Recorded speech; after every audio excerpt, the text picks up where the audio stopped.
ಮೊದಲಿಗೆ ಜನ್ಮದಾತೆಯನ್ನು ಜಗನ್ಮಾತೆಯನ್ನು ಸ್ಮರಿಸಿಕೊಂಡು ಕ್ಷೇತ್ರದೈವ ಸದ್ಗುರು ಕನ್ನೇಶ್ವರನಿಗೆ ಭಕ್ತಿಯಿಂದ ಅಭಿವಂದಿಸಿ ನಮ್ಮೆಲ್ಲರಿಗೆ ಆಶೀರ್ವಾದವನ್ನು ನೀಡಿ ಪ್ರವಚನವನ್ನು ದಯಪಾಲಿಸುವುದಕ್ಕಾಗಿ ಆಗಮಿಸಿ ವೇದಿಕೆಯನ್ನು ಕರುಣಿಸಿರುವ ಪರಮ ಪೂಜ್ಯ ಮಾತಾಜಿಯವರಿಗೆ ಭಕ್ತಿಯಿಂದ ಪ್ರಣಾಮಗಳನ್ನು ಸಮರ್ಪಣೆ ಮಾಡಿ ಈ ಸತ್ಸಂಗದಲ್ಲಿ ಭಾಗಿಯಾಗಿರುವ ಹಿರಿಯರೇ, ತಾಯಂದಿರೇ, ಸಮಸ್ತ ದೈವವೇ, ನಿಮ್ಮೆಲ್ಲರಿಗೆ ನನ್ನ ಪ್ರೇಮಪೂರ್ಣ ನಮಸ್ಕಾರಗಳು.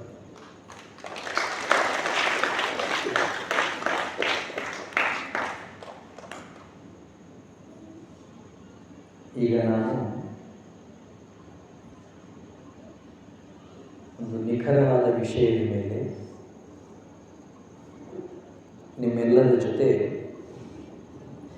ಒಂದು ಸ್ವಲ್ಪ ಹೊತ್ತು ಚಿಂತನೆಯನ್ನು ಮಾಡ್ತೀನಿ. ಅವರು ವಿಷಯ ಹೇಳಿದ್ದಾರೆ, ಸ್ವಸ್ಥ ಸಮಾಜಕ್ಕೆ, ಸಶಕ್ತ ಸಮಾಜಕ್ಕೆ, ಒಳ್ಳೆಯ ಸಮಾಜವನ್ನು ನಿರ್ಮಾಣ ಮಾಡುವುದಕ್ಕೆ ಶರಣರ ಸಂದೇಶ ಏನು?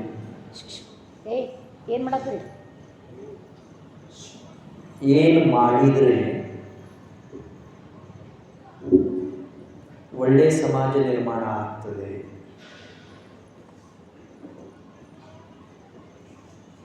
ಅಂಥ ಕೆಲಸ ಕಾರ್ಯಗಳನ್ನು ನಾವು ಏನು ಮಾಡಬೇಕು ಅಂತ ಶರಣರು ತಿಳಿಸಿದ್ದಾರೆ ಅನ್ನೋ ಚಿಂತನೆಯನ್ನು ನಾನು, ಅದಕ್ಕೂ ಮುಂಚೆ ಸಮಾಜ ಅಂದರೆ ಏನು ಅನ್ನೋದನ್ನು ಸ್ವಲ್ಪ ನೋಡೋಣ. ಸಮಾಜ ಅನ್ನೋದು ಅದು ಒಂದು ಜನರ ಗುಂಪು, ಸಂಕುಲ, ಜನಸಮೂಹ, ಎಲ್ಲಿ ನಿರಂತರವಾಗಿ ಸಂವಹನದೊಳಗಡೆ ತೊಡಗಿ ಮಾತುಕತೆ, ಪ್ರೀತಿ, ಆಚಾರ, ವಿಚಾರ, ನಡವಳಿಕೆ, ಸಂಪ್ರದಾಯ ಇಂಥದ್ದನ್ನೆಲ್ಲ ಮಾಡಿಕೊಂಡು ಜನ ಒಂದು ಕಡೆ ನಿಂತಿರ್ತಾರೋ, ವಾಸ ಮಾಡ್ತಿರ್ತಾರೋ ಅಂಥ ಜನರ ಗುಂಪಿಗೆ ಸಮಾಜ ಅಂತ ಕರೀತಾರೆ. ಇದು ಎಷ್ಟೋ ಸಾವಿರ ವರ್ಷಗಳ ಹಿಂದೆ ಮನುಷ್ಯ ಮಾಡಿಕೊಂಡಂಥ ಒಂದು ವ್ಯವಸ್ಥೆ. ಸಮಾಜ ಅನ್ನೋದು ಹಿಂದಿನ ನಮ್ಮ ಹಿರಿಯರ ಆವಿಷ್ಕಾರ ಇತ್ತು. ಯಾವಾಗ ಮನುಷ್ಯ ಗಿಡದ ಮೇಲೆ ಅನಾಗರಿಕನಾಗಿ ವಾಸ ಮಾಡ್ತಿದ್ದನೋ, ಒಂದು ಕಾಲಕ್ಕೆ ನಮ್ಮ ಹಿಂದಿನ ಹಿರಿಯರು ಗಿಡದ ಮೇಲೆ ವಾಸ ಮಾಡ್ತಿದ್ರು.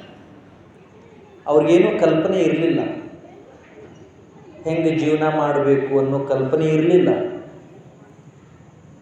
ತಲೆಯೊಳಗಡೆ ತಿಳುವಳಿಕೆ ಇತ್ತು, ಆದರೆ ಉಪಯೋಗ ಮಾಡೋದು ಹೇಗೆ ಅಂತ ಗೊತ್ತಿರಲಿಲ್ಲ. ಸಾವಿರಾರು ವರ್ಷಗಳಾದ ಮೇಲೆ ಗಿಡದ ಮೇಲೆ ಇದ್ದಂಥ ಮನುಷ್ಯ ಆಹಾರ ಹುಡುಕೋ ಸಲುವಾಗಿ, ಅನ್ನ ಹುಡುಕೋ ಸಲುವಾಗಿ ಗಿಡ ಬಿಟ್ಟು ಕೆಳಗಿಳಿದ, ತಿರುಗಾಡೋದಕ್ಕೆ ಪ್ರಾರಂಭ ಮಾಡಿದ. ಅಲೆಮಾರಿಯಾದ, ಒಂದು ಜಾಗೆಯಿಂದ ಮತ್ತೊಂದು ಜಾಗೆಗೆ ಹೋಗೋಕೆ ಚಾಲೂ ಮಾಡಿದ. ಮತ್ತು ಸಾವಿರಾರು ವರ್ಷ ಆದಮೇಲೆ ಅವನಿಗೆ ಅನ್ನದ ಕೊರತೆ ಇಲ್ಲ ಅಂತ ಅನಿಸ್ತು. ಯಾಕೆ ಅಂದರೆ ಬಿತ್ತೋದು, ಉತ್ತೋದು, ಬೆಳೆಯೋದು ಕಲ್ತ್ಕೊಂಡ. ಯಾವಾಗ ಹೊಟ್ಟೆ ತುಂಬಿತೋ ಆವಾಗ ಖಾಲಿ ಸಮಯ ಇದ್ದಾಗ ಒಂದು ಸ್ವಲ್ಪ ವಿಚಾರ ಮಾಡೋದಕ್ಕೆ ಚಾಲೂ ಮಾಡಿದ. ಅವ ವಿಚಾರ ಮಾಡಿ ಮಾಡಿ ಮಾಡಿ ಮಾಡಿ ನನ್ನಂಥವ್ರು ಯಾರ್ಯಾರು ಇದ್ದಾರೋ ಅಂಥವರೆಲ್ಲ ಒಂದೇ ಕಡೆ ಕೂಡಿ ಇರಬೇಕು ಅಂತ ಆಲೋಚನೆ ಮಾಡಿ ಒಂದು ಸಣ್ಣ ಗುಂಪು ಕಟ್ಟಿಕೊಂಡ. ಆ ಗುಂಪೇ ಮುಂದೆ ಸಮಾಜ ಆಗಿ ಪರಿವರ್ತನೆ ಆಯಿತು. ಕೇಳಿಸ್ತು. ಅದು ಮೊದಲು 10 ಜನ, 100 ಜನ, 200 ಜನ ಇದ್ದದ್ದು ಈಗ 10 ಮಿಲಿಯನ್, 20 ಮಿಲಿಯನ್, 200 ಮಿಲಿಯನ್ನಿಗೆ ಹೋಗಿ 10 ಜನ, 20 ಜನ, 200 ಜನ ಇದ್ದಾಗ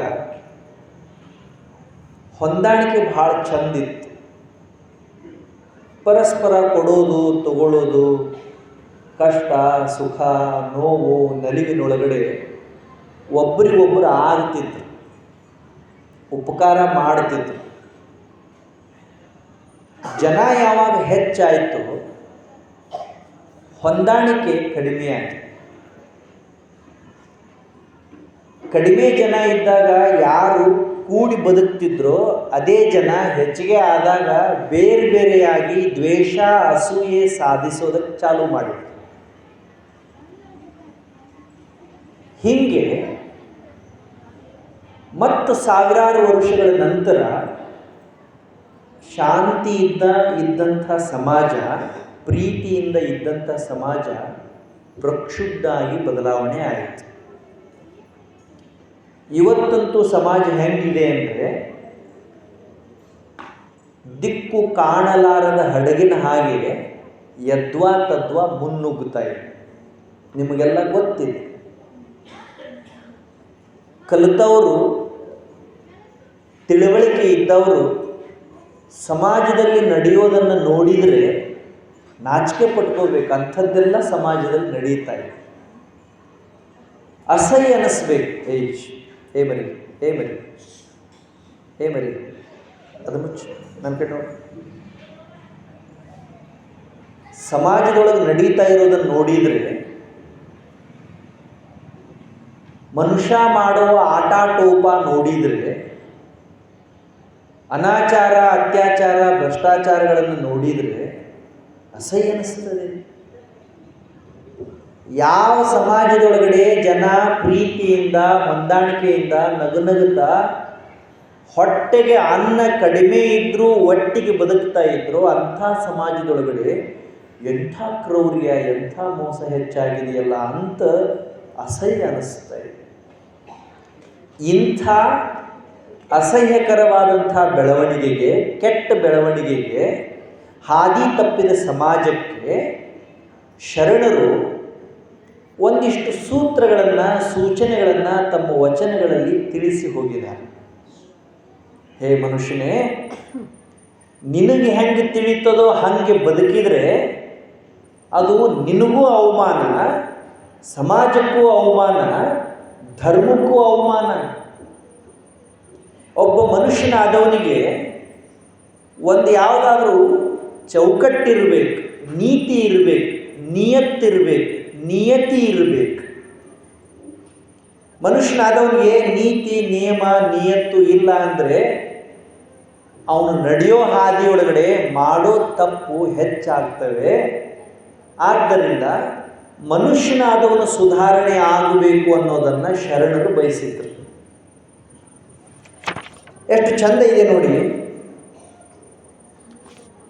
ಒಂದು ಆರೋಗ್ಯವಂತ ಸಮಾಜ ನಿರ್ಮಾಣ ಆಗಬೇಕಂದ್ರೆ, ಆರೋಗ್ಯವಂತ ಸಮಾಜ ಅಂದರೆ ಬರೀ ಜ್ವರ, ಕೆಮ್ಮು, ನೆಗಡಿ ಅಷ್ಟೇ ಅಲ್ಲ. ಯಾವ ಸಮಾಜದೊಳಗಡೆ ಏನೂ ಕೆಟ್ಟದ್ದಿಲ್ಲವಲ್ಲ ಅದಕ್ಕೆ ಆರೋಗ್ಯವಂತ ಸಮಾಜ ಅಂತ ಕರೀತಾರೆ. ಅಲ್ಲಿನ ವ್ಯವಹಾರ ಚಲೋ ಇರಬೇಕು, ಆಚಾರ ಚಲೋ ಇರಬೇಕು, ವಿಚಾರ ಚಲೋ ಇರಬೇಕು. ಯಾವ ಸಮಾಜದ ವ್ಯವಹಾರ, ಆಚಾರ, ವಿಚಾರ ಚಲೋ ಇರ್ತಾವೋ ಅದಕ್ಕೆ ಆರೋಗ್ಯವಂತ ಸಮಾಜ ಅಂತ ಕರೀತಾರೆ. ಕೆಟ್ಟದ್ದು ಹುಡುಕಿದ್ರೂ ಸಿಗಬಾರ್ದು ಅಂಥದ್ದಕ್ಕೆ ಒಳ್ಳೆಯ ಸಮಾಜ ಅಂತ ಕರೀತಾರೆ. ಅಂಥ ಸಮಾಜ ನಮ್ದಿಲ್ಲಲ್ಲ, ಅಂಥ ಸಮಾಜ ನಮ್ದಿಲ್ಲಲ್ಲ. ಕೆಟ್ಟದ್ದು ಸಿಗಲಾರ್ದಷ್ಟು ಒಳ್ಳೆಯವರು ನಾವೇನಿಲ್ಲ. ಹೆಜ್ಜೆ ಹೆಜ್ಜೆಗೆ ಕೆಟ್ಟದ್ದು ಸಿಗ್ತಾ ಇದೆ. ಒಂದು ಒಳ್ಳೆಯ ಸಮಾಜ ನಿರ್ಮಾಣ ಆಗಬೇಕಾದ್ರೆ ಸಮಾಜದ ಮೂಲ ಘಟಕ ಆದಂಥ ಮನುಷ್ಯನ ಸುಧಾರಣೆ ಆಗಬೇಕು. ಮನುಷ್ಯ ಸುಧಾರಿಸಲಿಲ್ಲ, ಮನುಷ್ಯ ತಿಳ್ಕೊಳ್ಳಿಲ್ಲ, ಮನುಷ್ಯ ಬದಲಾವಣೆ ಆಗಲಿಲ್ಲ ಅಂದರೆ ಸಮಾಜ ಯಾವ ಕಾರಣಕ್ಕೂ ಬದಲಾವಣೆ ಆಗೋದಿಲ್ಲ, ಸುಧಾರಣೆ ಆಗೋದಿಲ್ಲ. ಅದಕ್ಕೆ ಶರಣರು ತುಂಬ ತುಂಬ ಸೂಕ್ಷ್ಮವಾಗಿ ಮೊಟ್ಟ ಮೊದಲ ಬಾರಿಗೆ ಮನುಷ್ಯನ ಒಳಗಡೆ ಬದಲಾವಣೆ ಆಗಬೇಕು ಅಂತ ಅಪೇಕ್ಷೆಯನ್ನು ವ್ಯಕ್ತಪಡಿಸಿದರು. ಬೇರೆಯವರು ಸುಧಾರಣೆ ಮಾಡೋದು ಬೇಡ, ಫಸ್ಟ್ ಮನುಷ್ಯನ ರಿಪೇರಿ ಮಾಡಬೇಕು ಅಂತ ಅವ್ರು ಹೇಳಿ. ನಿಮ್ಗೊಂದು ಸಣ್ಣ ಕಥೆ ಗೊತ್ತಿರಬೇಕು. ಒಬ್ಬ ಮೀನುಗಾರ ಇದ್ದ. ಅವ ದಿನ ಮುಂಜಾನೆ ಎದ್ದು ಹೊಳೆಯೊಳಗಡೆ ಹೋಗಿ, ಸಮುದ್ರದೊಳಗಡೆ ಹೋಗಿ ಮೀನು ಹಿಡಿತಿದ್ದ. ಬೇರೆ ಬೇರೆ ದಿಕ್ಕಿನೊಳಗಡೆ ಹೋಗಿ ಮೀನು ಹಿಡಿಯೋದಕ್ಕೆ ಉಪಯೋಗ ಆಗಲಿ ಅಂತ ಮನೆಯೊಳಗೆ ಒಂದು ನಕಾಶೆ ಇಟ್ಕೊಂಡಿದ್ದ, ಮ್ಯಾಪ್ ಇಟ್ಕೊಂಡಿದ್ದ, ಭೂಪಟ ಇಟ್ಕೊಂಡಿದ್ದ. ಒಂದು ದಿನ ಅವ ಮನೆಯಿಂದ ಹೊರಗೆ ಬೇರೆ ಕೆಲಸಕ್ಕೆ ಹೋದಾಗ ಅವನ ಮಗ, ಸಣ್ಣ ಮಗ, ನಕಾಶೆ ಎಲ್ಲ ಹರಿದು ಚೂರು ಚೂರು ಮಾಡಿ ಒಗೆದು ಬಿಟ್ಟಿದ್ದ. ಅಪ್ಪ ಒಳಗೆ ಬಂದ, ನಕಾಶೆ ಚೂರಾಗಿದ್ದು ನೋಡಿದ. ಯಾರು ಮಾಡಿದ್ದೀರಿ ಅಂತ ಕೇಳಿದ. ದೊಡ್ಡ ಮಗ ಸಣ್ಣ ಮಗ ಮಾಡ್ಯಾನಂತ ಹೇಳಿದ. ಅಪ್ಪಗೆ ಸಿಟ್ಟು ಬಂತು. ಸಣ್ಣ ಹುಡುಗ ತಾಕೀತು ಮಾಡಿದ, 10 ನಿಮಿಷ ಟೈಮ್ ಕೊಡ್ತೀನಿ, ಜಗತ್ತಿನ ನಕಾಶೆ ಸರಿ ಮಾಡಲಿಲ್ಲ ಅಂದರೆ ಚಲೋ ಬಾರಿಸ್ತೀನಿ ಅಂತ ಹೆದರಿಸಿದ. ಅಪ್ಪ ಹೊರಗೆ ಹೋದ. ದೊಡ್ಡ ಹುಡುಗ ಸಣ್ಣ ಹುಡುಗ ಹರಿದು ಚೂರೆಲ್ಲ ಮುಂದೆ ಹಾಕ್ಕೊಂಡು ಕೂತಿದ್ರು.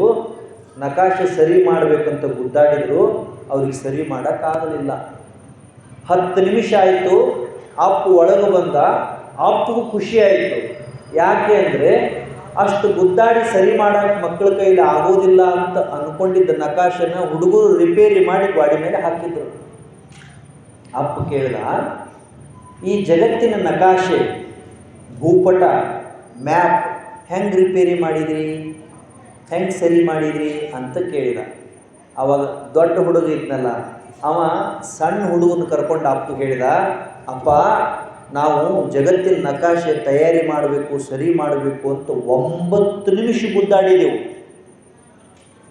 ಏನು ಮಾಡಿದರೂ ಒಂದು ತುಣುಕು ಎಲ್ಲೂ ಮ್ಯಾಚ್ ಆಗಲಿಲ್ಲ, ಹೊಂದಾಣಿಕೆ ಆಗಲಿಲ್ಲ, ಸೆಟ್ ಆಗಲಿಲ್ಲ. ಇನ್ನೇನು ನಮ್ಮ ಕೈಲಿ ಆಗೋದಿಲ್ಲ ಅಂತ ಬಿಡಬೇಕು. ಅಷ್ಟೊತ್ತಿಗೆ ನಮ್ಮ ತಲೆಗೆ ಒಂದು ವಿಚಾರ ಬಂತು. ಅದರದ್ದು ಹಿಂದಿನ ಚಿತ್ರ, ಮ್ಯಾಪಿನ ಬ್ಯಾಕ್ ಸೈಡ್ ಒಂದು ಚಿತ್ರ ಕಾಣಿಸ್ತು. ಅದ್ರಾಗ ಮೂಗಿನ ಚಿತ್ರ ಇತ್ತು. ಎಲ್ಲ ಉಲ್ಟಾ ಹಾಕಿ ನೋಡಿದೆವು. ಒಂದರ ಕಣ್ಣು, ಕೈ, ಕಾಲು, ಮೂಗು, ಬಾಯಿ, ತಲೆ ಎಲ್ಲ ಇತ್ತು. ನಾವೇನು ಮಾಡಿದೆವು ಅಂದ್ರಪ್ಪ, ಹಿಂದೇನು ಮನುಷ್ಯನ ಚಿತ್ರ ಇತ್ತಲ್ಲ ಅದನ್ನು ನೀಟಾಗಿ ಜೋಡಿಸಿ ಪೇಸ್ಟ್ ಮಾಡಿಬಿಟ್ಟೆವು. ಹಿಂದೆ ಮನುಷ್ಯ ಸುಧಾರಿಸಿದ, ಮುಂದೆ ವಿಶ್ವ ಸುಧಾರಿಸ್ತು ಅಂತ ಹುಡುಗ ಹೇಳಿದ. ಚಂದಿಲ್ಲ ಕಥೆ, ಚಂದಿಲ್ಲ ಕಥೆ. ಅಂದರೆ ಜಗತ್ತು ಸುಧಾರಿಸ್ತೀವಿ ಅಂದರೆ ಸುಧಾರಿಸೋದಕ್ಕೆ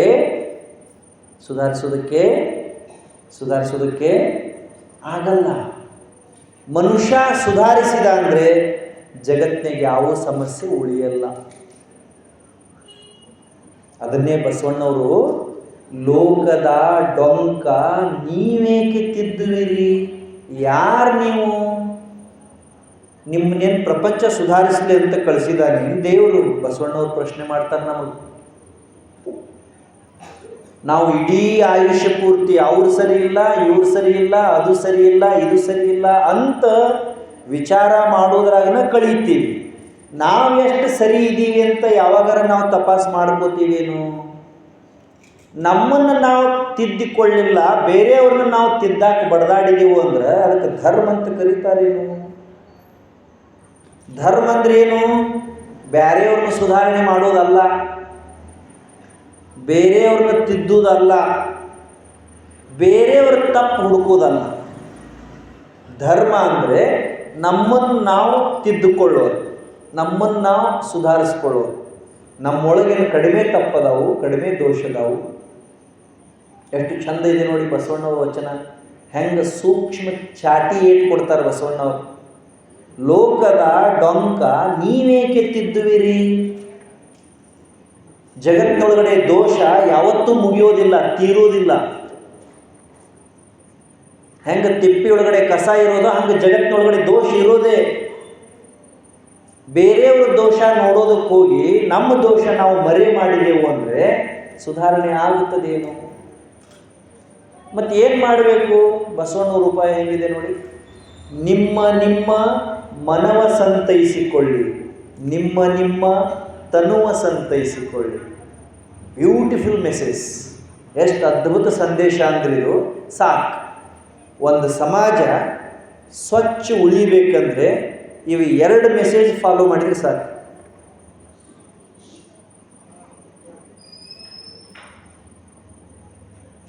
ಒಂದು ಮನೆ, ಒಂದು ಓಣಿ, ಒಂದು ಊರು, ಒಂದು ಸಮಾಜ, ಒಂದು ನಾಡು, ಒಂದು ದೇಶ ಸ್ವಚ್ಛ ಉಳಿಬೇಕು, ಯೋಗ್ಯ ರೀತಿಯೊಳಗೆ ಉಳಿಬೇಕು, ಜಗತ್ತು ಮೆಚ್ಚಂಗೆ ಆಗಬೇಕು ಅಂದ್ರೆ ಬಸವಣ್ಣವ್ರು ಹೇಳಿದ್ದೀವಿ 2 ಮಾತು ಫಾಲೋ ಮಾಡಿದರೆ ಸಾಕು. Only 2 words. 2 21 2,000 3,000 ವಚನ ಅದಾವೆ. ಒಟ್ಟು ಎಲ್ಲ ಶರಣರು 25,000-30,000 ವಚನ ಅದಾವೆ. ಎಲ್ಲ ವಚನ ನಾವೇನು ಅಧ್ಯಯನ ಮಾಡಿ ಅನುಸರಣೆ ಮಾಡೋಕೆ ಆಗಲಿಕ್ಕಿಲ್ಲ. ಆದರೆ ಬಸವಣ್ಣವ್ರು ಹೇಳಿದ್ದೀವಿ 2 ಮಾತು ಸಾಕು. ಟ್ರೆಮೆಂಡಸ್ ಚೇಂಜಸ್ ಕಾಣ್ಬೋದು ಸಮಾಜದಲ್ಲಿ. ಏನಂತಾರೆ ಅವರು? ನಿಮ್ಮ ನಿಮ್ಮ ನಿಮ್ಮ ನಿಮ್ಮ ನಿಮ್ಮ ನಿಮ್ಮ ಮನವ ಸಂತೈಸಿಕೊಳ್ಳಿ, ನಿಮ್ಮ ನಿಮ್ಮ ತನುವ ಸಂತೈಸಿಕೊಳ್ಳಿ. ನೋಡ್ರಪ್ಪ, ಮೊದಲು ನಿಮ್ಮ ಮನಸ್ಸು ಸುಧಾರಣೆ ಮಾಡಿಕೊಳ್ಳ್ರಿ, ರಿಪೇರಿ ಮಾಡಿಕೊಳ್ಳ್ರಿ, ಸ್ವಚ್ಛ ಮಾಡಿಕೊಳ್ಳ್ರಿ. ನಿಮ್ಮ ಶರೀರನ ಸ್ವಚ್ಛ ಮಾಡಿಕೊಳ್ಳ್ರಿ, ಸುಧಾರಣೆ ಮಾಡಿಕೊಳ್ಳಿ. ಸಾಧ್ಯ ಇದೆ ಇದೆರಡು ಮಾಡೋದು? ಈಗ ಇಲ್ಲಿ ಗುಡಿ ಇದೆಯಲ್ಲ, ಕಲ್ಮೇಶ್ವರನ ಗುಡಿನ ಸ್ವಚ್ಛ ಮಾಡು ಅಂತ ನನಗೆ ಯಾರಾದರೂ ಕೆಲಸ ಕೊಟ್ಟರೆ ತಾಸಿನೊಳಗೆ ಎಲ್ಲರೂ ಶಾಬಾಷ್ ಅನ್ನಬೇಕು. ಹಂಗೆ ನಾನು ಸ್ವಚ್ಛ ಮಾಡ್ತೇನೆ, ಮಾಡಕ್ಕೆ ಬರ್ತೇನೆ. ನನಗೆ ಯಾರು ಒಂದಿಟ್ಟು ಸಪೋರ್ಟ್ ಮಾಡಿದ್ರು, ಹೆಲ್ಪ್ ಮಾಡಿದ್ರು ಅಂದ್ರೆ ಇನ್ನೂ ಸ್ವಚ್ಛ ಫಳ ಹೊಳೆಯೋ ಹಂಗೆ ತೊಳೆಯಕ್ಕೆ ಬರ್ತೈತೆ ಬರೋದಿಲ್ಲ? ಗುಡಿ ಎಷ್ಟು ಸ್ವಚ್ಛ ಫಳ ಹೊಳೆಯಂಗೆ ತೊಳೆಯಕ್ಕೆ ಬರ್ತೈತಲ್ಲ, ಹಂಗೆ ಮನಸ್ಸು ತೊಳ್ಕೊಳಕ್ಕೆ ಬರೋದಿಲ್ಲ. ಏನು ಬರ್ತೈತೋ? ಗುಡಿಯಾಗಿನ ಕಸ ಹೊಡೆದಂಗೆ ಒರೆಸ್ದಂಗೆ ಕಡಿಮೆ ಆಗ್ತೈತಿ. ಒಳಗಿನ ಕಸ ಹೊರಗೆ ಹಾಕದಂಗೆ ಕಡಿಮೆ ಆಗಂಗಿಲ್ಲ. ಗುಡಿಯಾಗಿನ ಕಸ ಕಾಣ್ತೈತಿ, ಒಳಗಿನ ಕಸ ಕಾಣಲ್ಲ. ಎಷ್ಟು ತುಂಬಿಕೊಂಡಿದ್ದೀವಿ ನಾವು ಅಂದ್ರೆ, ಕಸ ಅಂದ್ರೆ ದುಷ್ಟ ಸ್ವಭಾವ, ದುರ್ಗುಣಗಳು. ಕಸ ಅಂದ್ರೆ ಮತ್ತು ತಿಪ್ಪ್ಯಾಗಿನ ಕಸ ಅಲ್ಲ. ತಿಪ್ಪ್ಯಾಗಿನ ಕಸ ಉಪಯೋಗ ಬರ್ತೈತಿ, ಒಳಗಿನ ಕಸ ಉಪಯೋಗ ಬರೋದಿಲ್ಲ. ನೋಡ್ರಿ ಬೇಕಲ್ಲ, ತಿಪ್ಪ್ಯಾಗಿನ ಕಸ ಜಮೀನಿಗೆ ತಗೊಂಡು ಹಾಕಿದ್ರೆ ಭೂಮಿ ತಾಕತ್ ಹೆಚ್ಚಿಗೆ ಮಾಡ್ತೈತಿ. ನಮ್ಮ ಎದೆಯಾಗೇನು ಕಸ ಐತಲ್ಲ, ಅದರಿಂದ ಜಗತ್ತು ನಾಶ ಆಗಿ ಹೋಗ್ತೈತಿ. ಇಲ್ಲ, ಕಸ ಅಂದರೆ ಏನು? ಒಳಗೆ ದುಷ್ಟ ಸ್ವಭಾವಗಳದಾವಲ್ಲ, ದುರ್ಗುಣಗಳದಾವಲ್ಲ, ದುರಾಲೋಚನೆಗಳದಾವಲ್ಲ, ಅವಕ್ಕೆ ಒಳಗಿನ ಕಸ ಅಂತ ಕರೀತಾರೆ. ದ್ವೇಷ, ಅಸೂಯೆ, ಕಾಮ, ಕ್ರೋಧ, ಮೋಹ, ಮದ, ಮತ್ಸರ, ವಂಚಿಸಿ ದೊಡ್ಡವನಾಗಬೇಕು ಅನ್ನುವಂಥ, ಎಲ್ಲರಿಗಿಂತ ದೊಡ್ಡವನಾಗಿ ಮೆರಿಬೇಕು ಅನ್ನುವಂಥ ದುಷ್ಟ ಸ್ವಭಾವಗಳಿರ್ತಾವಲ್ಲ, ಇವು ಹೊರಗಿನ ಕಸಕ್ಕಿಂತ ಡೇಂಜರ್. ಅದಕ್ಕೆ ಬಸವಣ್ಣವರು ನಿಮ್ಮ ನಿಮ್ಮ ಮನೆಯ ಸ್ವಚ್ಛ ಮಾಡಿಕೊಳ್ಳಿ ಅಂತ ಹೇಳಲಿಲ್ಲ, ಓಣಿ ಸ್ವಚ್ಛ ಮಾಡಿಕೊಳ್ಳಿ ಅಂತ ಹೇಳಲಿಲ್ಲ, ಊರು ಸ್ವಚ್ಛ ಮಾಡಿಕೊಳ್ಳಿ ಅಂತ ಹೇಳಲಿಲ್ಲ. ಏನು ಹೇಳಿದರು? ಮನಸ್ಸು ಸ್ವಚ್ಛ ಮಾಡಿಕೊಳ್ಳಿ. ಅಲ್ಲಿ ಸ್ವಚ್ಛ ಇತ್ತು, ಇಲ್ಲಿ ಸ್ವಚ್ಛ ಇಲ್ಲಂದ್ರೂ ನಡೀತದೆ. ಇಲ್ಲಿ ಸ್ವಚ್ಛ ಇತ್ತು, ಅಲ್ಲಿ ಕಸ ಇತ್ತು ಅಂದ್ರೆ ಏನೂ ಉಪಯೋಗ ಇಲ್ಲ. ಮತ್ತು ಮನಸ್ಸಿದೆಯಲ್ಲ, ಮನಸ್ಸು, ಅದ್ರ ಒಳಗಡೆ ಇರುವಷ್ಟು ಕಸ, ಅದ್ರ ಒಳಗಡೆ ಇರುವಷ್ಟು ವಿಷ ಜಗತ್ತಿನೊಳಗಡೆ ಬೇರೆ ಎಲ್ಲೂ ಇಲ್ಲ, ಕಾಣಲ್ಲ. ಅಲ್ಲಿದೆ ನಮ್ಮನೆ ಅಂತ ಒಂದು ಪುಸ್ತಕ ಇದೆ. ಪುಸ್ತಕದ ಹೆಸರೇನು? ಅಲ್ಲಿದೆ ನಮ್ಮನೆ. ಮಾತಾಡಕ್ಕೆ ಬರ್ತದೆ ನಿಮಗೆ? ಮಾತಾಡಕ್ಕೆ ಬರ್ತದೆ. ಪುಸ್ತಕದ ಹೆಸರೇನು? ಅಲ್ಲಿದೆ ನಮ್ಮನೆ. ರಾಧಾನಾಥ ಸ್ವಾಮಿ ಅನ್ನೋರು ಬರೆದಿದ್ದಾರೆ ಆ ಪುಸ್ತಕ. ಅವ್ರು ಯಾರು ಅಂದರೆ ಅಮೇರಿಕಾ ದೇಶದ ಒಬ್ಬ ಪ್ರಜೆ ಮೊದಲು. ಆಮೇಲೆ ಅವರು ಮನಸ್ಸಿಗೆ ಸಮಾಧಾನ ಹುಡುಕಿ ಭಾರತ ದೇಶಕ್ಕೆ ಬಂದು ಇಲ್ಲೇ ಸ್ವಾಮೀಜಿ ಆಗಿದ್ದಾರೆ. ಅವರು ಇಸ್ಕಾನ್ ಪರಂಪರೆಯೊಳಗಡೆ ಇರ್ತಾರೆ. ಅಲ್ಲಿದೆ ನಮ್ಮನೆ. ಪುರಂದರದಾಸದ ಒಂದು ಕೀರ್ತನೆಯ ಮೊದಲನೇ ಸಾಲು, ಅಲ್ಲಿದೆ ನಮ್ಮನೆ, ಇಲ್ಲಿರುವುದು ಸುಮ್ಮನೆ. ಆ ಪುಸ್ತಕದೊಳಗೆ ಅವ್ರದ್ದು ಕತೆ ಬರೆದಿದ್ದಾರೆ, ಭಾಳ ಚಂದ ಕತೆ ಇದೆ. ಏನು ಕಥೆ ಅಂದರೆ, ಇದು ಅಮೇರಿಕಾದಾಗ ಹೇಳ್ತಾರಂತ, ಮನೆಯೊಳಗೆ ಎಲ್ಲ ತಾಯಂದಿರು ಮಕ್ಕಳಿಗೆ ಕುಂಡ್ರಿಸ್ಕೊಂಡು ಕತೆ ಹೇಳ್ತಾರಂತ. ನಮ್ಮಲ್ಲಿ ಕತೆ ಹೇಳೋದೆಲ್ಲ ಬಂದ್ ಮಾಡ್ಯಾರ. ನೀವೇನು ಕತೆ ಹೇಳ್ತೀರಿ? ಯಾರು ಮನ್ಯಾಗ ಕತೆ ಹೇಳೋರಿದ್ದೀರಿ? ನಮ್ಮೂ ಕತೆನ ನಮಗಾಗ್ಯಾವ. ಕತೆ ಹೇಳೋದಕ್ಕೆ ಎಲ್ಲಿ ಪುರುಸೋಗ್ತದೆ? ಯಾರೂ ಕತೆ ಹೇಳೋದಿಲ್ಲ. ಇವರೆಲ್ಲ ಎಲ್ಲಿ ಕತೆ ಕೇಳ್ತಾರೆ? ಇವ್ರಿಗೂ ಕತೆ ಕೇಳೋಕ್ಕೆ ವ್ಯವಧಾನ ಇಲ್ಲ, ನಮಗೂ ಕತೆ ಹೇಳೋಕ್ಕೆ ಪುರುಸೋಗ್ತೀವಿ. ಅಮೇರಿಕಾ ದೇಶ ನಾವು ಬೈತೀವಿ, ಇಂಗ್ಲೆಂಡ್ ಯುರೋಪ್ ನಾವು ಬೈತೀವಿ. ಆದರೆ ಇಂಗ್ಲೆಂಡ್ ಯುರೋಪ್ನ್ಯಾಗ ಎಷ್ಟು ಮಕ್ಕಳ ಬಗ್ಗೆ, ಸಮಾಜದ ಬಗ್ಗೆ ಕಾಳಜಿ ಮಾಡ್ತಾರಂತ ನಾವು ವಿಚಾರ ಮಾಡಲ್ಲ. ಅವ್ರು ಭಾಳ ಚಂದ ಮನೆಗಳನ್ನು ಕಟ್ತಾರೆ, ಮಕ್ಕಳಿಗೆ ದುಡಿಯೋದು ಕಲಿಸ್ತಾರೆ, ಓದೋದು ಕಲಿಸ್ತಾರೆ, ಕಷ್ಟಪಡೋದು ಹೆಂಗಂತ ಕಲಿಸ್ತಾರೆ. ನಾವು ಮಕ್ಕಳಿಗೆ ದುಡಿಯೋದು ಕಲಿಸೋದು ಬಂದ್ ಮಾಡಿಬಿಟ್ಟಿವಿ. ಕಷ್ಟಪಡೋದು ಮಕ್ಕಳಿಗೆ ನಾವು ಇಷ್ಟಪಡೋದಿಲ್ಲ. ನಮ್ಮ ಮಕ್ಕಳು ಯಾರು ಕಷ್ಟಪಟ್ಟು ನಾವೇನಂತೀವಿ? ತ್ರಾಸ ಆಕೈತಿ ಹುಡುಗರಿಗೆ ಅಂತೀವಿ. ತ್ರಾಸ ಆಗಬೇಕು ಅವರಿಗೆ, ಅಂದ್ರನ ಜೀವನ ಸರಳ ಆಗ್ತೀವಿ. ಟೀಕ್ ಹೇ. ಒಂದು ಕತೆ ಹೇಳ್ತಿದ್ರಂತ ಅಮೇರಿಕಾದೊಳಗೆ, ಅದನ್ನು ಆ ಪುಸ್ತಕದೊಳಗೆ ಬರ್ದಾರ ಅವ್ರು. ಏನು ಕಥೆ ಅಂದ್ರೆ, ಪ್ರತಿಯೊಬ್ಬ ಮನುಷ್ಯನ ಹೃದಯದ ಒಳಗೂ 2 ಕೋಣೆ ಅದಾವ. ಕಥೆ ಇದು. ಪ್ರತಿಯೊಬ್ಬ ಮನುಷ್ಯನ ಹೃದಯದ ಒಳಗೂ 2 ಕೋಣೆ ಇದಾವು. ರೂಮ್, ಕೋಣೆ ಅಂದರೆ ರೂಮ್. ಒಂದು ಕೋಣೆಯೊಳಗಡೆ ಕೆಟ್ಟ ನಾಯಿ, ಮತ್ತೊಂದು ಕೋಣೆಯೊಳಗಡೆ ಒಳ್ಳೆಯ ನಾಯಿ ಇರ್ತದೆ. ಕತೆ. ಎಲ್ಲರೂ ಇಲ್ಲಿ ಎಷ್ಟು ಮಂದಿ ಇದೀವಲ್ಲ, ನಮ್ಮೂ ಎಲ್ಲರದು ಹೃದಯದೊಳಗೆ 2 ನಾಯಿ ಅದಾವ. ಯಾವಾಗಾರ ನೋಡಿರಿ ನಾಯಿ? ನೋಡಿರಿ? ಓಣ್ಯಾಗಿನ ನಾಯಿ ಅಲ್ಲ, ಕೊನೆಯಾಗಿನ ನಾಯಿ, ಎದೆಯಾಗಿನ ನಾಯಿ. ಎಷ್ಟು ಚಂದ ಇದೆ ನೋಡಿ ಕತೆ. ಪ್ರತಿಯೊಬ್ಬ ಮನುಷ್ಯನ ಹೃದಯದೊಳಗೂ 2 ಕೋಣೆಗಳಿದೆ. 2 ಕೋಣೆಗಳಲ್ಲೂ ಒಂದೊಂದು ನಾಯಿಗಳಿದೆ. ಒಂದು ಒಳ್ಳೆಯ ನಾಯಿ, ಮತ್ತೊಂದು ಕೆಟ್ಟ ನಾಯಿ. ಒಳ್ಳೆಯ ನಾಯಿ ಮನುಷ್ಯನ ಒಳ್ಳೆಯ ಗುಣಗಳನ್ನು ಪ್ರತಿನಿಧಿಸ್ತದೆ, ಕೆಟ್ಟ ನಾಯಿ ಕೆಟ್ಟ ಗುಣಗಳನ್ನು ಪ್ರತಿನಿಧಿಸ್ತದೆ. ಯಾರು ಒಳ್ಳೆ ನಾಯಿ ಉಪವಾಸ ಇಟ್ಟು ಕೆಟ್ಟ ನಾಯಿ ಊಟ ಹಾಕ್ತಾರೋ ಅವರು ಕೆಟ್ಟ ಗುಣಗಳನ್ನು ಪಾಲಿಸ್ತಾರೆ. ಕೆಟ್ಟ ನಾಯಿ ಉಪವಾಸ ಇಟ್ಟು ಒಳ್ಳೆ ನಾಯಿನ ಯಾರು ಮೇಯಿಸ್ತಾರೋ ಅವರು ಒಳ್ಳೆಯ ಗುಣಗಳನ್ನು ಪ್ರದರ್ಶಿಸ್ತಾರೆ. ಅಂದರೆ ನಮ್ಮೊಳಗೆ ಒಳ್ಳೆಯದು ಕೆಟ್ಟದ್ದು 2 ಅದೇ. ನಾವು ಯಾವುದಕ್ಕೆ ಊಟ ಹಾಕ್ತೀವಿ ಅನ್ನೋದ್ರ ಮೇಲೆ ನಮ್ಮ ಗುಣ ಸ್ವಭಾವ ನಿರ್ಮಾಣ ಆಗ್ತವೆ. ನಮ್ಮೊಳಗಡೆ ಕೆಟ್ಟದ್ದು ಇದೆ ಮತ್ತು ಒಳ್ಳೆಯದು ಇದೆ. ಕೆಟ್ಟದ್ದಕ್ಕೆ ನಾವು ಊಟ ಹಾಕಿದೆವು ಅಂದ್ರೆ ಕೆಟ್ಟ ಮಾತಾಡೋದು, ಮುಂಜಾನಿಂದ ಸಂಜೆ ಮಟ್ಟ ಸುಳ್ಳು ಹೇಳೋದು, ಬರೀ ಬೈಯೋದು, ಬರೀ ನಿಂದ ಮಾಡೋದು, ಬೇರೆಯವ್ರ ಬಗ್ಗೆ ಮಾತಾಡೋದು. ದಿನ ಇದನ್ನ ಮಾಡಿದ್ರೆ ಒಳಗಿಂದ ಕೆಟ್ಟ ನಾಯಿ ಖಾಯಂ ಎಚ್ಚರ ಇರ್ತೈತಿ. ಬಾಯಿ ಬಿಟ್ರೆ ಅದನ್ನ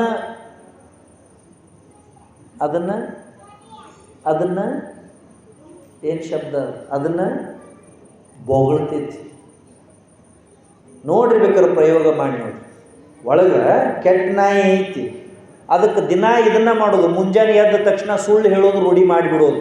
ಪಾಪ ನಿಮಗೇನು ಸುಳ್ಳು ಹೇಳೋದು ಗೊತ್ತಿರಕ್ಕಿಲ್ಲ. ಓಕೆ, ಇವತ್ತು ಒಂದು ಸುಳ್ಳು ಹೇಳಿಲ್ಲ ಅನ್ನೋರು ಯಾರ ಇದ್ರ ಕೈ ಎತ್ರಿ. ಯಾಕೆ ಯಾರು ಕೈ ಎತ್ತಲ್ರಿ? ಕಲ್ಮೇಶ್ವರಕ್ಕೆ ಹೆಂಗೆ ಅನಿಸ್ತಿರ್ಬೇಕು ಈಗ ಅಲ್ಲ? ಒಂದು ಸುಳ್ಳು ಹೇಳಲಾರ್ದಂಗೆ ಒಂದು ದಿನ ಬದುಕಾಗೋದಿಲ್ಲ ನಮಗೆ. ಮತ್ತು ನಾವು ಏನಂತೀವಿ? ನಾವು ಧರ್ಮವಂತರದೀವಿ, ಆಚಾರವಂತರದೀವಿ, ವಿಚಾರವಂತರು. ಆಚಾರ ವಿಚಾರ ಅನ್ನೋದು ಮಾತಿನಾಗಲ್ಲ, ಪಾಲನೆ ಒಳಗೆ ಬರಬೇಕು. ನೀವು ಸುಳ್ಳು ಹೇಳೋದು ರೂಢಿ ಮಾಡಿರಿ, ಸುಳ್ಳು ಹೇಳೋದು ರೂಢಿ ಆಗ್ತದೆ. ಸಿಟ್ಟು ಮಾಡ್ಕೊಳ್ಳೋದು ರೂಢಿ ಮಾಡಿರಿ, ಸಿಟ್ಟು ಮಾಡ್ಕೊಳ್ಳೋದು ರೂಢಿ ಆಗ್ತದೆ. ಬೇರೆಯವ್ರನ್ನ ಕಂಡ್ರೆ ಸಂಕಟ ಪಡೋದು, ಅಸೂಯೆ ಪಡೋದು ರೂಢಿ ಮಾಡ್ಕೊಳ್ರಿ, ಅದು ರೂಢಿ ಆಗ್ತದೆ.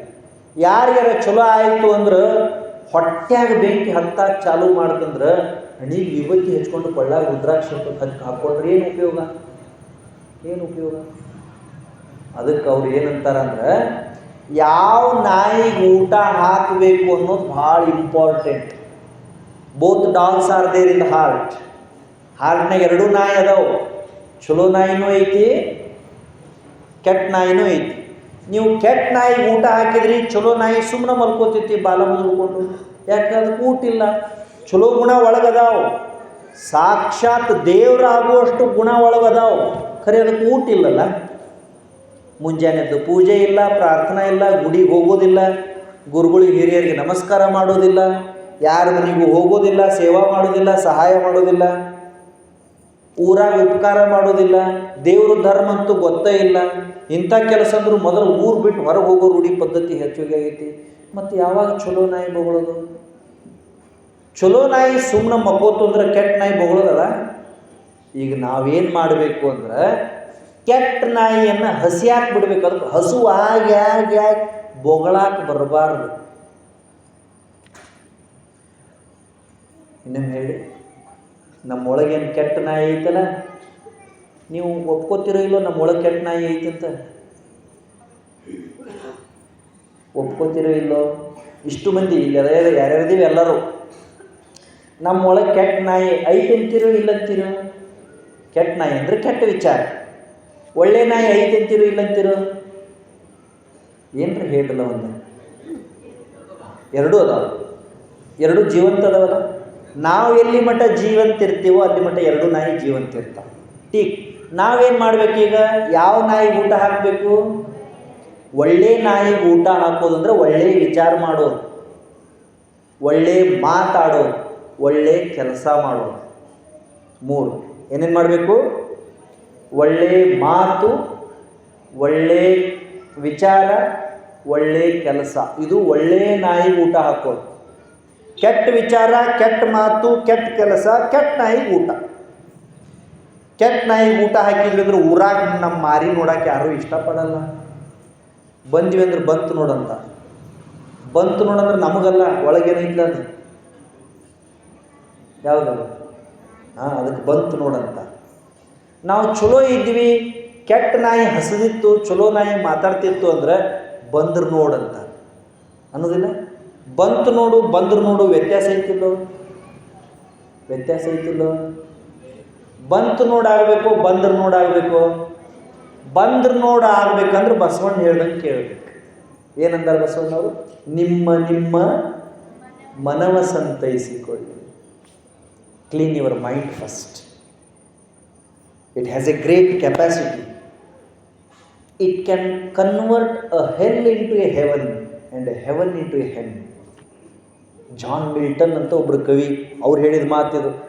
ನಮ್ಮ ಮನಸ್ಸಿಗೆ ಎಷ್ಟು ಶಕ್ತಿ ಐತೆ ಅಂದ್ರೆ ಇದು ಸ್ವರ್ಗಾನ ನರಕ ಮಾಡ್ತೈತಿ ಮತ್ತು ನರಕಾನ ಸ್ವರ್ಗ ಮಾಡ್ತೈತಿ. It has great capacity. ಭಾಳ ಶಕ್ತಿ ಐತಿ ನಮ್ಮ ಮನಸ್ಸಿಗೆ.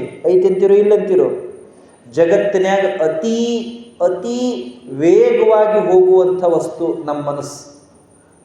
ಎಷ್ಟು ವೇಗ ಹೋಗ್ತೈತಿ ಅಂದ್ರೆ ಇದರಷ್ಟು ವೇಗ, ಸ್ಪೀಡ್ ಮತ್ತೊಂದು ಯಾವುದೂ ಇಲ್ಲ. ಬೇಕಾದ್ರೆ ನೋಡ್ರಿ, ಡೋಣವಾಡದಿಂದ ಬೆಂಗಳೂರಿಗೆ ಹೋಗ್ಬೇಕಪ್ಪ, ನಡ್ಕೋತ ಹೋಗಾಕ ಒಂದು 20 ದಿನ ಬೇಕು. ಎಷ್ಟು ದಿವಸ ಬೇಕು ನಡ್ಕೋತ? ಎಷ್ಟು ದಿನ ಬೇಕು? ಹೋಗಿರೇ ಇಲ್ಲೋ? ಹೋಗಿರಿಲ್ಲೋ? ಹೋಗಿಲ್ಲ ನೀವು ಪ್ರವಾಸಕ್ಕೆ? ಫ್ರೀ ಹೋಗಿ ಬಂದಿರಿ. ನಡ್ಕೋತ ಒಬ್ಬ ಮನುಷ್ಯ ಡೋಣವಾಡದಿಂದ ಬೆಂಗಳೂರಿಗೆ ಹೋದ್ರೆ ಕನಿಷ್ಠ 20 ದಿವಸ ಬೇಕು.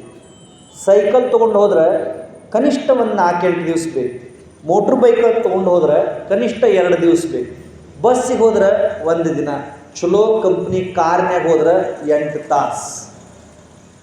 ಹೆಲಿಕಾಪ್ಟರ್ನಾಗ ಹೋದ್ರೆ 2.5 ತಾಸು.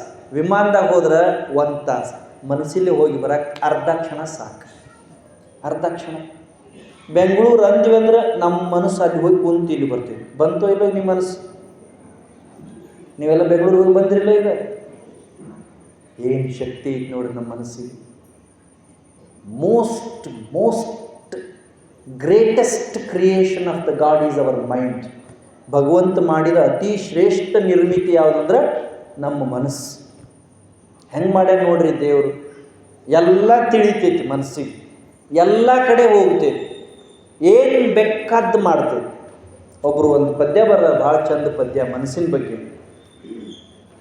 ಮನಸ್ಸು ಅನ್ನೋದು ಮರಿ ಏನು ಒಂದು ತಾಸು ಸುಮ್ಮನೆ ಕುಂಡ್ರೋದು ಗೊತ್ತಿಲ್ಲ ನಿಮಗೆ. ಮನಸ್ಸು ಅನ್ನೋದು ಮಂಗ್ಯ ಐತಿ, ಅದು ಟಣ ಟಣ ಜಿಗಿತೈತಿ. ಹ್ಞೂ ಅಂದ್ರೆ ಹುಮನಾಬಾದ, ಹಾ ಅಂದ್ರೆ ಹೈದರಾಬಾದ್. ನಮ್ಮ ಮನಸ್ಸು ಅದು ಮಂಗ್ಯ. ಅದಕ್ಕೆ ಒಂದು ಕಡೆ ಕೂತು ರೂಢಿ ಇಲ್ಲ, ಒಂದೇ ಕೆಲಸ ಮಾಡಿ ರೂಢಿ ಇಲ್ಲ.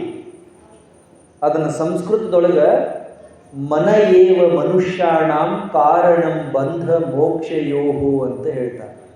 ಮನುಷ್ಯನ ಮನಸ್ಸೇ ಅವನು ಒಳ್ಳೆಯದಕ್ಕೂ ಕೆಟ್ಟದ್ದಕ್ಕೂ ಕಾರಣ. ಅಂಥ ಮನಸ್ಸನ್ನು ನಾವು ಸ್ವಚ್ಛ ಇಟ್ಕೊಳ್ಳಿಲ್ಲ ಅಂದ್ರೆ, ನಾವು ಹೇಳ್ದಂಗೆ ನಮ್ಮ ಮನಸ್ಸು ಕೇಳಲಿಲ್ಲ ಅಂದ್ರೆ ನಾವೇನು ಸುಧಾರಣೆ ಮಾಡೋಕ್ಕಾಗಲ್ಲ. ನಮ್ಮ ಮನಸ್ಸು ನಮ್ಮ ಕೈಯಾಗಿರ್ಬೇಕು, ನಾವು ನಮ್ಮ ಮನಸ್ಸಿನ ಕೈಯಾಗಿರ್ಬಾರ್ದು. ನಾವು ಹೇಳ್ದಂಗೆ ಮನಸ್ಸು ಕೇಳಬೇಕು, ಮನಸ್ಸು ಹೇಳ್ದಂಗೆ ನಾವು ಕೇಳಬಾರ್ದು. ಅದಕ್ಕೆ ಬಸವಣ್ಣವರು ಸಮಾಜ ಸುಧಾರಿಸ್ಬೇಕಾಗ್ತದೆ. ಎಲ್ಲಿಗೆ ಸಂಬಂಧ ನೋಡ್ರಿ ಇದು. ನಾವೇನಂತೀವಿ, ಊರು ಚಲೋ ಇರ್ಬೇಕಂತೀವಿ, ರಾಜ್ಯ ಚಲೋ ಇರಬೇಕು, ದೇಶ ಚಲೋ ಇರಬೇಕು, ಜಗತ್ತು ಚಲೋ ಇರಬೇಕಂತ. ಚಲೋ ಇರಬೇಕಾದದ್ದು ಮನುಷ್ಯ ಚಲೋ ಇರಬೇಕಂದ್ರೆ ಮನಸ್ಸು ಚಲೋ ಇರಬೇಕು. ಕೈ ಕಾಲು ಸೊಟ್ಟಿದ್ರೆ ನಡಿತೈತಿ, ಮನಸ್ಸಿನಾಗ ಸೊಟ್ಟತನ ಇರಬಾರ್ದು. ಕಾಲಿಲೆ ಕುಂಟಿದ್ರೆ ನಡಿತೈತಿ, ಕೈಲೇ ಚೊಂಚಿದ್ರೆ ನಡಿತೈತಿ, ಕಣ್ಣಿಲೆ ಕುರುಡಿದ್ರೆ ನಡಿತೈತಿ, ಕಿವಿಲೆ ಕೆಪ್ಪಿದ್ರೆ ನಡಿತೈತಿ, ಬಾಯಿಲೆ ಮೂಗಿದ್ರು ನಡಿತೈತಿ. ಮನಸ್ಸಿಲೆ ಕುಂಟ ಕಿವುಡ ಕೆಪ್ಪ ಇರಬಾರ್ದು. ಮನಸ್ಸು ಕೆಪ್ಪ ಆತಂದ್ರೆ ಏನು ಮಾಡೋದು? ಈಗ ಮಾತಾಜಿಯವರು ಹೇಳಿದ್ರಪ್ಪ, ಒಂದು ವಾರ ಚಲೋ ಕೆಲಸ ಮಾಡ್ರಿ ಅಂತ ಹೇಳಿದ್ರು. ಮನಸ್ಸು ಕೆಪ್ಪ ಐತಿ ಹೇಳ್ತಾರೆ ಮಾತಾಜಿಯವರು. ಮನಸ್ಸು ಮಾಡಲಿಲ್ಲ ಅಂದ್ರೆ ಅಲ್ಲ ಕಾಲು ಕುಂಟೈತಿ, ಮನಸ್ಸು ಎಲ್ಲ ಕಡೆ ತಿರುಗಾಡ್ತೈತಿ. ಕಾಲು ಎಲ್ಲೆಲ್ಲಿ ಹೋಗುದಿಲ್ಲಲ್ಲ, ಅಲ್ಲಿ ಮನಸ್ಸಿಗೆ ಹೋಗಕ್ಕೆ ಬರ್ತೈತಿ. ಕಾರ್ ಹೋಗ್ಲಾರ್ದಲ್ಲಿ ಮನಸ್ಸು ಹೋಗ್ತೈತಿ, ಹೋಗುದಿಲ್ಲ. ಅದನ್ನು ಬಸವಣ್ಣವ್ರು ಇನ್ನೊಂದು ವಚನದಾಗ ಭಾಳ ಚಂದ ಹೇಳ್ಯಾರ.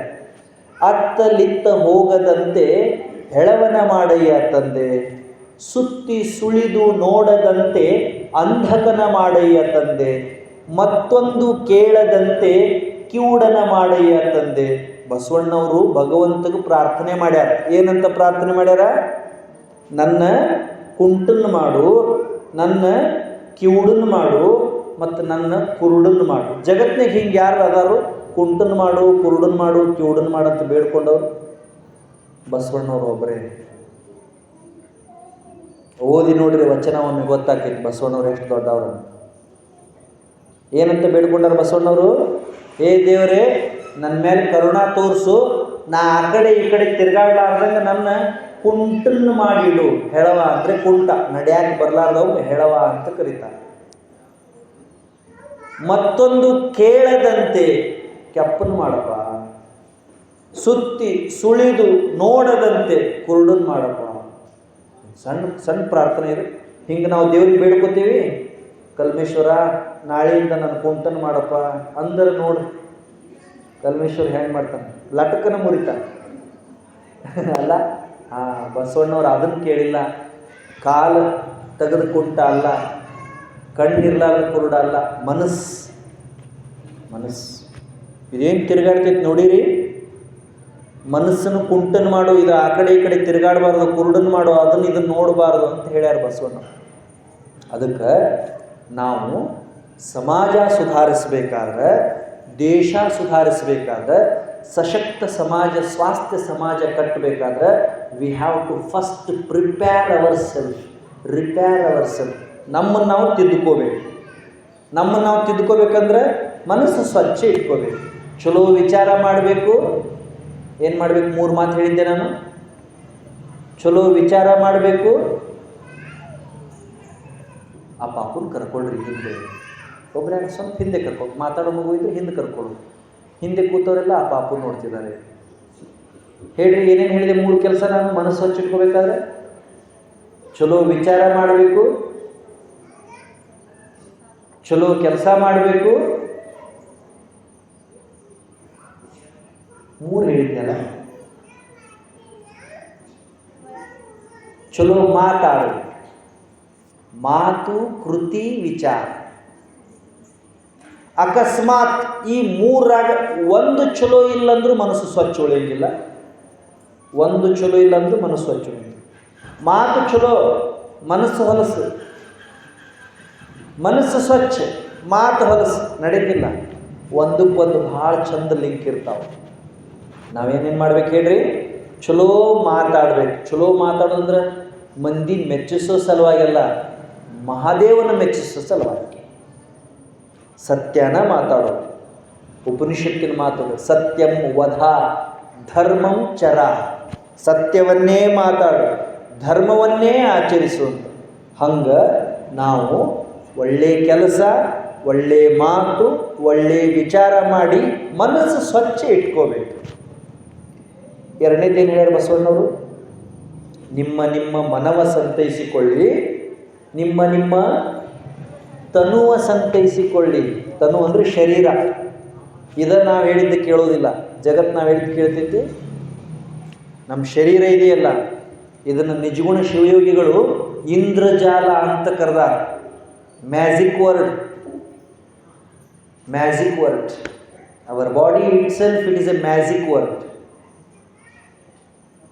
ಏನು ಅದ್ಭುತ ಶರೀರ ಇದು! ಎಷ್ಟು ಚಂದ ದೇವರು ಮಾಡಿಟ್ಟಾನೆ ಇದನ್ನು. ಏನು ನರಗಳು, ಏನು ನಾಡಿಗಳು, ಏನು ರಕ್ತನಾಳಗಳು, ಏನು ಹೃದಯ, ಏನು ಶ್ವಾಸಕೋಶ, ಎಂಥ ಅದ್ಭುತ ಶರೀರ ರೀ ದೇವರು ಕೊಟ್ಟಿರೋದು. ಎರಡು ಕಣ್ಣಿಟ್ಟಾನಲ್ಲ, ಈ ಕಣ್ಣಿನ ಮೇಲಿನ ಪರಮಾತ್ಮನ ಶಕ್ತಿ ಎಷ್ಟಂತ ತಿಳ್ಕೊಬೋದು ನಾವು. ಎರಡು ಕಣ್ಣು. ಮೂರ್ಖನ ಮಾತುಗಳು ಅಂತ ಒಂದು ಪುಸ್ತಕ ಇದೆ. ಶಾಲೆಗೆ ಹೋಗೋ ಹುಡುಗರು ಪುಸ್ತಕ ಓದ್ಬೇಕು. ಪೋಲಿಪಲ್ಲಿ ನಟೇಶ್ ಅಂತ ಬರೆದಿರೋ ಪುಸ್ತಕ, ಅಹೋರಾತ್ರ ಅಂತ ಅವ್ರನ್ನ ಕರೀತಾರೆ. ಅವ್ರ ಪುಸ್ತಕದಾಗ ಒಂದು ಘಟನಾ ಬರ್ದಾರ. ಏನು ಬರ್ದಾರಂದ್ರೆ, ಅವರು ಮುಂಬೈದಾಗ ಒಂದು ಆಫೀಸಿಗೆ ಹೋಗಿದ್ರಂತ. ಅವ್ರನ್ನ ಕೇಳಿದ್ರಂತ, ನಿಮ್ದು ಆಸ್ತಿ ಎಷ್ಟಿದೆ ಅಂತ. ಏನಂತ ಕೇಳಿದರು? ಆಸ್ತಿ ಎಷ್ಟಿದೆ? ಅವ್ರು ಹೇಳಿದ್ರಂತ 900 ಎಕರೆ. ಎಷ್ಟು? ಯಾರು ಪ್ರಶ್ನೆ ಕೇಳಿದ್ರಲ್ಲ ಆ ಮನುಷ್ಯ ಗಾಬರಿ ಆಗಿಬಿಟ್ನಂತ. ಯಾಕಂದ್ರೆ ಇವ್ರ ಕಡೆ ಅಷ್ಟು ಆಸ್ತಿ ಇರಲಿಲ್ಲ, ಆದರೂ 900 ಎಕರೆ ಅಂದರು. ಅವ ಕೇಳಿದಂತ, ಹಂಗೆ ಹೇಳ್ತೀರಿ 900 ಎಕರೆ? ನಂದಷ್ಟ ಅಲ್ಲ, ಜಗತ್ನಾಗ ಯಾರ್ಯಾರು ಅದಾರಲ್ಲ ಎಲ್ಲರದು 900 ಎಕರೆ ಐತಿ ಅಂದ್ರಂತ. ಹೆಂಗೆ ಅಂತ ಕೇಳಿದ್ರಂತ. ಅವಾಗ ಅವ್ರು ಹೇಳಿದ್ರಂತ, ಮನುಷ್ಯ ಕಣ್ಣು ಬಿಟ್ರೆ ಒಟ್ಟು ಅವಂಗ ಏನು ಕಾಣಿಸ್ತೈತಲ್ಲ ಕ್ಷೇತ್ರ, ಆ ಕ್ಷೇತ್ರದ ವ್ಯಾಪ್ತಿ 900 ಎಕರೆ. ನಾವು ಕಣ್ಣು ತೆಗೆದ ತಕ್ಷಣ ನಮ್ಗೆ ಎಷ್ಟು ಕಾಣಿಸ್ತದೆ ಹೇಳ್ರಿ? ಎಷ್ಟು ಕಾಣಿಸ್ತದೆ? ಎಷ್ಟು ಕಾಣ್ತೈತೋ ಅಷ್ಟೆಲ್ಲ ನಮ್ದು ದೇವರು ಮಾಡಿಟ್ಟು ಕ್ಯಾಮ್ರಾ ಇದೆ. ಮೊಬೈಲ್ನಾಗ 900 ಎಕರೆ ಹಿಡಿಯಕ್ಕೆ ಬರ್ತೈತಿ, ವಿಡಿಯೋ ಕ್ಯಾಮ್ರಾದಾಗ ಹಿಡಿಯಕ್ಕೆ ಬರ್ತೈತಿ. ಹಬ್ಬಬ್ಬ ಅಂದ್ರೆ 1 ಕಿಲೋಮೀಟ್ರ್ ಹಿಡಿದಿತ್ತು, 2 ಕಿಲೋಮೀಟ್ರ್ ಹಿಡಿದಿತ್ತು. ಎಂಥ ಮೆಗಾ ಫಿಕ್ಸೆಲ್ ಕ್ಯಾಮ್ರಾ ದೇವ್ರು ಫಿಕ್ಸ್ ಮಾಡ್ಯಾನ ನೋಡ್ರಿ. ಎಷ್ಟು ಚಂದ ಕಣ್ಣು, ಎಷ್ಟು ಚಂದ ಕಿವಿ, ಎಷ್ಟು ಚಂದ ಮೂಗು, ಎಷ್ಟು ಚಂದ ನಾಲಿಗೆ. ಆ ನಾಲಿಗೆ ಸುತ್ತ 32 ಹಲ್ಲು. ಅವು ಬಡಾಡ್ತಾವೆ, ಅದು ಬಡಾಡ್ತೈತಿ. ಇದು ಅದ್ರಾಗ ಸಿಗೋದಿಲ್ಲ, ಅವು ಇದನ್ನು ಹಿಡಿಯಂಗಿಲ್ಲ. ಎಷ್ಟು ಚಂದಲ್ಲ ದೇವ್ರ ಸೃಷ್ಟಿ. ಶ್ವಾಸ ತಗೊಳಕ್ಕೆ ಮೂಗು, ಶ್ವಾಸಕೋಶ. ನಿಮಗೊಂದು ಮಜಾ ಹೇಳಿ, ಶ್ವಾಸನಾಳ ಅನ್ನನಾಳ ಎರಡೂ ಆಜು ಬಾಜು ಅದಾವ. ನಾವೇನು ಮೂಗಿಂದ ಉಸಿರು ತಗೋತೀವಿ, ಬಾಯಿಯಿಂದ ಅನ್ನ ಸ್ವೀಕಾರ ಮಾಡ್ತೀವಿ, ಎರಡೂ ಹೋಗಕ್ಕೆ ಒಂದೇ ದಾರಿ ಐತಿ. ಅನ್ನ ಹೋಗೋ ಜಾಗದಾಗ ಗಾಳಿ ಹೋಗಕ್ಕೆ ನಡೆಯಂಗಿಲ್ಲ, ಗಾಳಿ ಹೋಗೋ ಜಾಗದಾಗ ಅನ್ನ ಹೋಗಕ್ಕೆ ನಡೆಯೋದಿಲ್ಲ. ಇಚ್ಚಕ್ಕಿಂದ ಅಚ್ಚಕ್ಕೆ ಹೋತಂದ್ರೆ ಫೋನ್ ಹಚ್ಚಿರಂತ.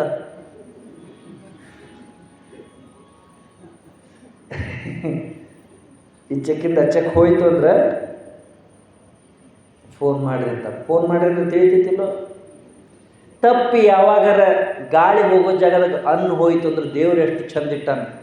2 ಸರಿ ಕೆಮ್ಮಿದ್ರಂದ್ರೆ ಅನ್ನ ಅಚ್ಚಕ್ಕಿಂತ ಇಚ್ಚಕ್ಕೆ ಬೀಳ್ತೈತಿ. ಊಟಕ್ಕೆ ಕೂತಾಗ ನೆತ್ತಿ ಹೆತ್ತೈತಿ ಅಂತಾರಲ್ಲ, ಅದನ್ನು ನೋಡ್ರಿ. ಅದಕ್ಕೆ ಊಟಕ್ಕೆ ಕೂತಾಗ ಮಾತಾಡಬಾರ್ದು ಅನ್ನೋ. ಇಂಥ ಶರೀರ ಇದೆಯಲ್ಲ, ಈ ಶರೀರವನ್ನು ನಾವು ಆರೋಗ್ಯಯುತವಾಗಿ ಯೋಗ್ಯ ಕೆಲಸ ಕಾರ್ಯಗಳನ್ನು ಮಾಡಿ ಗಟ್ಟಿ ಇಟ್ಕೋಬೇಕು. ಶರೀರ ಮಾಧ್ಯಮ ಖಲು ಧರ್ಮ ಸಾಧನ ಶರಣರಾಗಲಿ ಅವ್ರ ಮನ್ಯಾಗ ಕೂತಾಗ ಹೇಳ್ತಿದ್ರು. ಶರೀರ ಗಟ್ಟಿ ಇಲ್ಲಾಂದ್ರೆ ಏನು ಮಾಡಕ್ಕೆ ಬರೋದಿಲ್ಲ. ರೋಗಿಷ್ಠ ಶರೀರ ಇಟ್ಕೊಂಡು ಧರ್ಮ ಮಾಡಕ್ಕೆ ಬರ್ತೈತಿ. ಶರೀರದಾಗ ರೋಗ ಇಟ್ಕೊಂಡು ಪ್ರೀತಿ ಇಟ್ಕೊಳಕ್ಕೆ ಬರ್ತೈತಿ? ಬರೋದಿಲ್ಲ. ಶರೀರ ಗಟ್ಟಿ ಇರಬೇಕು. ಶರೀರ ಗಟ್ಟಿ ಇರ್ಬೇಕಂದ್ರೆ ಏನು ಮಾಡಬೇಕು? ಅದೇ ವಚನ ಬಸವಣ್ಣವ್ರು ಹೇಳಿದ ಮಾತು. ಅದನ್ನು ಉಪನಿಷತ್ನೊಳಗೊಂದು ಒಂದು ಮಾತು ಹೇಳ್ತಾರೆ. ಏನು ಹೇಳ್ತಾರೆ? ಈ ಕೈಗಳಿಂದ ಒಳ್ಳೆಯ ಕೆಲಸ ನಡೀಲಿ, ಕಾಲುಗಳು ಒಳ್ಳೆಯ ಜಾಗೆಯೊಳಗೆ ನಡೀಲಿ, ಕಣ್ಣು ಚಲೋದು ನೋಡಲಿ, ಕಿವಿ ಚಲೋದು ಕೇಳಲಿ, ಬಾಯಿ ಚಲೋ ಮಾತಾಡಲಿ. ಎಷ್ಟು ಚಂದ ಚಂದ ಮಾತು ಹೇಳ್ಯಾರ. ಅದಕ್ಕೆ ಬಸವಣ್ಣವ್ರು ಏನು ಹೇಳ್ತಾರಂದ್ರೆ, ಜಗತ್ತು ತಿದ್ದಾಕ ಹೋಗಬೇಡ್ರಿ, ಜಗತ್ತು ತಿದ್ದಾಕ ನೀವು ಬಂದಿಲ್ಲ. ಮೊದಲು ನಿಮ್ಮ ಮನಸ್ಸು ಶುದ್ಧ ಮಾಡಿಕೊಳ್ಳ್ರಿ, ಶರೀರ ಶುದ್ಧ ಮಾಡಿಕೊಳ್ಳ್ರಿ. ನೆರೆಮನೆಯ ದುಃಖಕ್ಕೆ ಅಳುವವರ ಮೆಚ್ಚ ನಮ್ಮ ಕೂಡಲ ಸಂಗಮ ದೇವ. ಬ್ಯಾರೆಯವ್ರನ್ನ ತಿದ್ದುಕೊತ ಕೂತ್ರ ಜೀವನದಾಗ ಉದ್ಧಾರ ಆಗುವುದಿಲ್ಲ ಅಂತ ಹೇಳ್ಯಾರ. ಇಂಥದ್ದು ಬಹಳ ವಿಚಾರಗಳನ್ನು ಶರಣರು ತಮ್ಮ ವಚನಗಳಲ್ಲಿ ನಮಗೆಲ್ಲ ತಿಳಿಸಿಕೊಟ್ಟು ಹೋಗಿದ್ದಾರೆ. ಅಂಥದ್ದನ್ನೆಲ್ಲ ತಿಳ್ಕೊಳ್ಳೋ ಉದ್ದೇಶ ಇಟ್ಕೊಂಡೇ ಬಸವ ಜಯಂತಿ ಆಚರಣೆಯನ್ನು ನಮ್ಮ ನಾಡಿನಲ್ಲಿ ಆರಂಭಿಸಿದರು. ಈಗ ಅದಕ್ಕೆ ಒಂದು ಶತಮಾನ ಗತಿಸಿ ಹೋಗಿದೆ. 1912ರಲ್ಲಿ ಬಸವ ಜಯಂತಿ ಪ್ರಾರಂಭ ಆಗಿತ್ತು, ಸಾರ್ವಜನಿಕವಾಗಿ ಆಚರಣೆ ಮಾಡೋದು.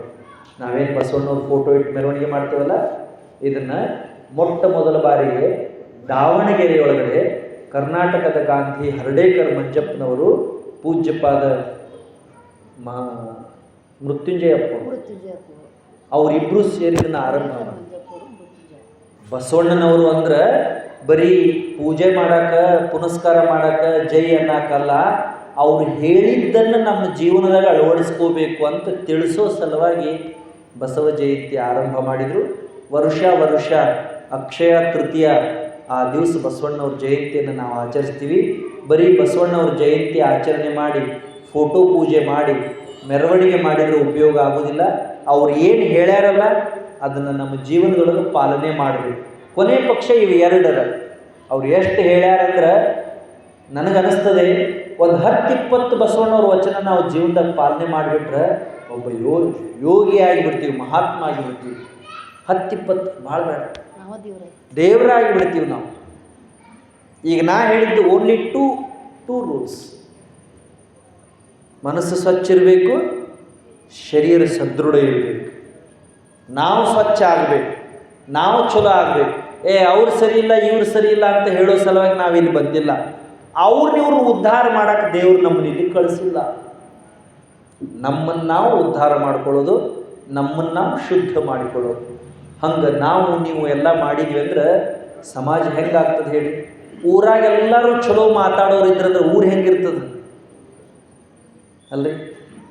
ಊರಾಗೆಲ್ಲರೂ ಚಲೋ ಕೆಲಸ ಮಾಡೋರು ಇದ್ರಂದ್ರೆ ಊರು ಕಲ್ಯಾಣ ಆಗ್ತದೆ. ಕಲ್ಯಾಣ ಅಂದರೆ ಇದ ಕಲ್ಯಾಣ ಅದಲ್ಲ, ಬೀದರ್ ಹತ್ರ ಇರೋದಲ್ಲ, ಬಸವ ಕಲ್ಯಾಣ ಅಲ್ಲ. ಮನ್ಯಾಗ ಒಳ್ಳೆ ಮಾತಿದ್ರೆ ಪ್ರತಿ ಮನೆಯೂ ಕಲ್ಯಾಣನ. ಅಂಥ ಕಲ್ಯಾಣಕರ ಭಾವನೆ ನಮಗೂ ನಿಮಗೂ ಬರಲಿ ಅಂತ ಆಶಿಸಿ ಭಾಳ ಸಂತೋಷ ಆಯಿತು. ಇಲ್ಲಿ ನಡೀತಾ ಇರುವಂಥ ಈ ಬಸವ ಜಯಂತಿಯ ಪ್ರವಚನ ಕಾರ್ಯಕ್ರಮದಲ್ಲಿ ಪೂಜ್ಯಪಾದ ಮಾತಾಜಿಯವರು ದೊಡ್ಡ ವಿದ್ವತ್ ಅವ್ರದ್ದು. ಅನೇಕ ವರ್ಷಗಳಿಂದ ಅಲ್ಲಿ ರಾಮದುರ್ಗ ತಾಲೂಕಿನ ನಾಗನೂರನ್ನ ಕೇಂದ್ರವಾಗಿ ಇಟ್ಟುಕೊಂಡು ಆ ಭಾಗದಲ್ಲೆಲ್ಲ ಅವರು ಅನೇಕ ಕಡೆ ಹೋಗಿ ಪ್ರವಚನ ನೀಡಿ ಭಕ್ತರಿಗೆ ಜಾಗೃತಿಯನ್ನು ಮೂಡಿಸ್ತಾ ಇದ್ದಾರೆ. ಅಂಥ ಪೂಜ್ಯಪಾದ ಮಾತಾಜಿಯವರು ತಮ್ಮ ಊರೊಳಗಡೆನೂ ಬಂದು ಪ್ರವಚನವನ್ನು ನೀಡ್ತಾ ಇದ್ದಾರೆ. ಇಂಥ ಪ್ರವಚನ ಕಾರ್ಯಕ್ರಮದಲ್ಲಿ ಸೇವೆ ಮಾಡೋದಕ್ಕೆ ಅವಕಾಶ ಕೊಟ್ಟಿದ್ದಕ್ಕೆ ಹಿರಿಯರಿಗೆ ವಂದಿಸಿ ಮಾತು ಮುಗಿಸ್ತೇನೆ. ನಮಸ್ಕಾರ.